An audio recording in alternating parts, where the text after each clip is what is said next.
Hi friends, ഇന്ന് നമ്മൾ തയ്യാറാക്കാൻ പോകുന്നത് നമുക്ക് എല്ലാവർക്കും ഇഷ്ടമായിട്ടുള്ള ഫ്രൂട്ട് കസ്റ്റേർഡാണ്. വളരെ പെട്ടെന്ന് ഈസി ആയിട്ട് നമുക്കിത് തയ്യാറാക്കാൻ പറ്റുന്നതാണ്. അപ്പോൾ നമുക്ക് ഈ ഒരു ഡിഷ് എങ്ങനെ ഉണ്ടാക്കാമെന്ന് നോക്കാം. അതിനായി ഒരു പാൻ എടുക്കാം. അതിലേക്ക് നമുക്ക് 1/2 ലിറ്റർ പാല് ചേർത്ത് കൊടുക്കാം. ഇനി ഈ പാല് ഒന്ന് തിളച്ച് വരേണ്ടതായിട്ടുണ്ട്. അതുവരെ നമുക്കിതൊന്ന് ഇളക്കി കൊടുത്തുകൊണ്ടിരിക്കാം.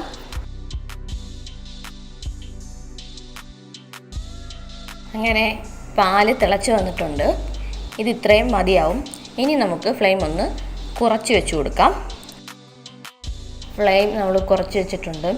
ഇനി ഇതിലേക്ക് നമുക്ക് പഞ്ചസാര ചേർത്ത് കൊടുക്കേണ്ടതാണ്. ഞാനിവിടെ ഒരു 7 ടേബിൾ സ്പൂൺ പഞ്ചസാര എടുത്തിട്ടുണ്ട്. ഈ പഞ്ചസാരയുടെ അളവ് നിങ്ങളുടെ മധുരത്തിനനുസരിച്ച് നമുക്ക് കൂട്ടിയും കുറയ്ക്കുകയൊക്കെ ചെയ്യാം. ഇതിപ്പം ഒരുപാട് മധുരം ഉണ്ടാകത്തില്ല, ഒരു മീഡിയം പരുവത്തിലുള്ള മധുരമേ ഉണ്ടാകത്തുള്ളൂ.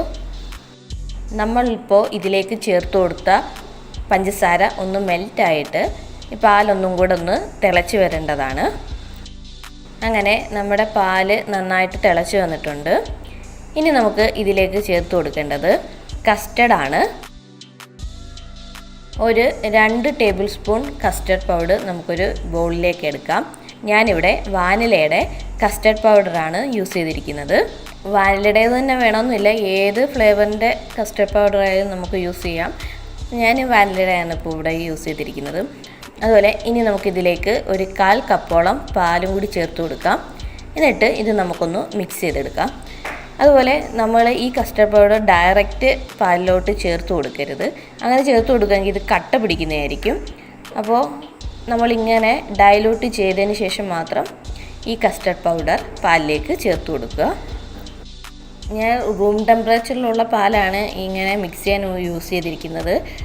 അല്ലാതെ ചൂട് പാല് വേണമെന്നൊന്നും നിർബന്ധമില്ല. അതുപോലെ ഇതുപോലെ നന്നായിട്ട് കട്ടയൊന്നും ഇല്ലാതെ ഇളക്കിയെടുക്കാം.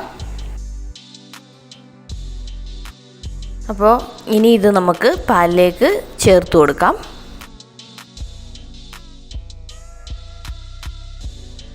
അതുപോലെ ഇത് കൈവിടാതെ നമ്മൾ ഇളക്കി കൊടുക്കേണ്ടതാണ്, അല്ലെങ്കിൽ ഇത് അടിക്ക് പിടിക്കാൻ ചാൻസ് ഉണ്ട്.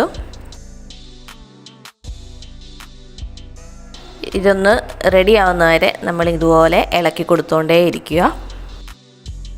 അതുപോലെ ഈ സമയങ്ങളിലെല്ലാം നമ്മുടെ തീ കുറവായിരിക്കണം, ലോ ഫ്ലെയിമിലേ വെക്കാവുള്ളൂ. അപ്പോൾ ഇതൊന്ന് റെഡി ആവുന്നവരെ നമ്മൾ ഇങ്ങനെ ഇളക്കി കൊടുത്തുകൊണ്ടേ ഇരിക്കുക.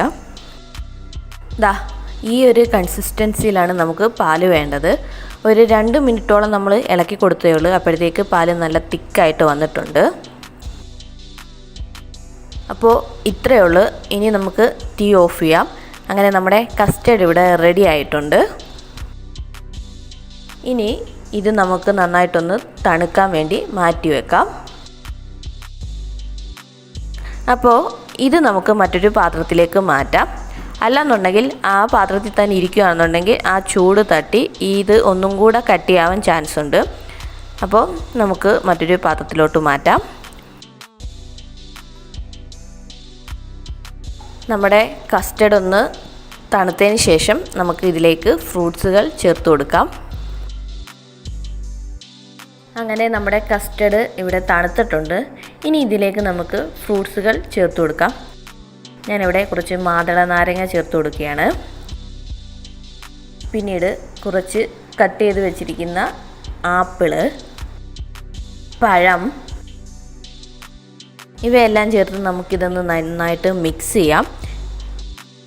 ഇപ്പോൾ ഞാൻ ഈ ചേർത്ത പഴങ്ങളല്ലാതെ വേറെ ഏതെങ്കിലും ഫ്രൂട്ട്സൊക്കെ നിങ്ങളുടെ കയ്യിലുണ്ടെങ്കിൽ അതും കൂടെ ചേർക്കാവുന്നതാണ്.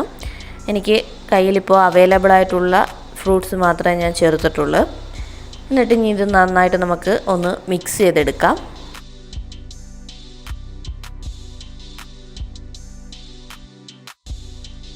നമ്മൾ ഇതെല്ലാം മിക്സ് ചെയ്തെടുത്തിട്ടുണ്ട്. ഇനി ജസ്റ്റ് ഒന്ന് ഗാർണിഷ് ചെയ്യാൻ വേണ്ടി അതിൻ്റെ മുകളിലായിട്ട് കുറച്ച് മാതള നാരങ്ങയും ചോപ്പ് ചെയ്ത പിസ്തായും കൂടെ ചേർത്ത് കൊടുക്കുകയാണ്. നിങ്ങൾക്ക് ഇത് ഇപ്പോൾ ഇങ്ങനെ തന്നെ വേണമെങ്കിൽ കഴിക്കാവുന്നതാണ്.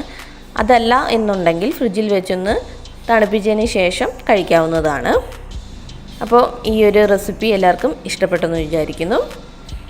അപ്പോൾ മറ്റൊരു വീഡിയോ ആയിട്ട് നമുക്ക് വീണ്ടും കാണാം. അതുവരയ്ക്കും ബൈ ബൈ.